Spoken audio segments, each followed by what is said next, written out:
गरुडगमन तव चरणकमलमिह मनसि लसतु मम नित्यम् गरुडगमन तव चरणकमलमिह मनसि लसतु मम नित्यम् मनसि लसतु मम नित्यम् मम तापमपाकुरु देव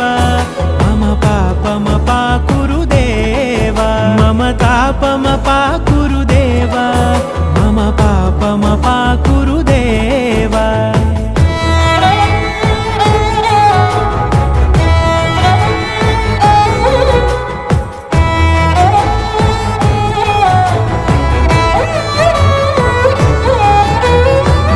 जनयन विधिनमुचिहरण मुख विबुध विनुत पद पद्मा जल जनयन विधिनमुचिहरण मुख विबुध विनुत पद पद्मा विबुध विनुत पद पद्मा।